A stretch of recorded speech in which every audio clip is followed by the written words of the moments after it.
నమస్తే, welcome to Abhinav Bharat. గత 5 ఏళ్లు వైసీపీ పాలనలో తిరుగులేని నేతగా చక్రం తిప్పిన మాజీ మంత్రి పుంగనూరు ఎమ్మెల్యే పెద్దిరెడ్డి రామచంద్రారెడ్డికి కూటమి ప్రభుత్వం వచ్చింది మొదలు వరుసగా ఎదురుదెబ్బలు తగులుతూనే ఉన్నాయి. ఏదో ఒక రూపంలో టీడీపీ పెద్దిరెడ్డి రామచంద్రారెడ్డిని టార్గెట్ చేస్తోంది. ఇప్పటికే పెద్దిరెడ్డి కుటుంబంపై అనేక కేసులు నమోదయ్యాయి. మైనింగ్లో కేసులు అతన్ని ఏ క్షణమైనా అరెస్టు చేసే అవకాశాలున్నాయని వార్తలు వస్తున్నాయి. ఇలాంటి నేపథ్యంలో పెద్దిరెడ్డికి మరో ఎదురుదెబ్బ తగిలింది. హైకోర్టు నుంచి ఆయనకు నోటీసులు వచ్చాయి. ఎన్నికల అఫిడవిట్లో తప్పుడు ఆస్తుల లెక్కలు చూపించాడని ఆరోపణలు చేస్తూ పుంగనూరు టీడీపీ నేత ఏపీ హైకోర్టును ఆశ్రయించారు. ఈ పిటిషన్పై తాజాగా హైకోర్టు విచారణ చేసి కీలక వ్యాఖ్యలు చేసింది.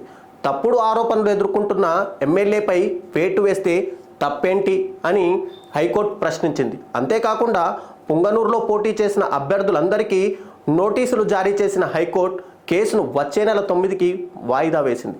గత 4 సంవత్సరాలుగా ఏపీ రాజకీయాలలో కీలకంగా ఉన్న పెద్దిరెడ్డి రామచంద్రారెడ్డి పుంగనూరు నియోజకవర్గంలో ఓటమి ఎరుగని నేతగా ఎదిగారు.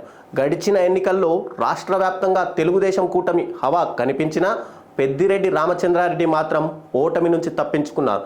దాదాపు 6,000 ఓట్ల మెజారిటీతో విజయం సాధించారు. తాను గెలవడమే కాకుండా అటు రాజంపేట నుంచి తన కొడుకు మిథున్ రెడ్డిని కూడా ఎంపీగా గెలిపించుకున్నారు. కానీ పార్టీ అత్యంత ఘోరంగా ఓడిపోవడం, కనీసం ప్రతిపక్ష హోదా కూడా లేకపోవడం, గతంలో చంద్రబాబుతో నువ్వా నేనా అంటూ ఢీ కొట్టడం కారణాలు ఏవైనా పెద్దిరెడ్డి కుటుంబానికి మాత్రం ఇది కష్టకాలమనే చెప్పాలి. ఈ నేపథ్యంలో వచ్చే నెల హైకోర్టు ఎలాంటి తీర్పు ఇస్తుందో అనేది రాష్ట్ర రాజకీయాల్లో చర్చనీయాంశంగా మారింది. నాయకులారా, మీ పనితనం మీ అధినాయకులకు తెలియజేయాలనుకుంటున్నారు. ప్రజలారా, మీ సమస్యలను మీ నాయకులకు తెలియజేయాలనుకుంటున్నారు. ప్రజా సమస్యల పరిష్కార వేదిక మీ అభినవ్ భారత్.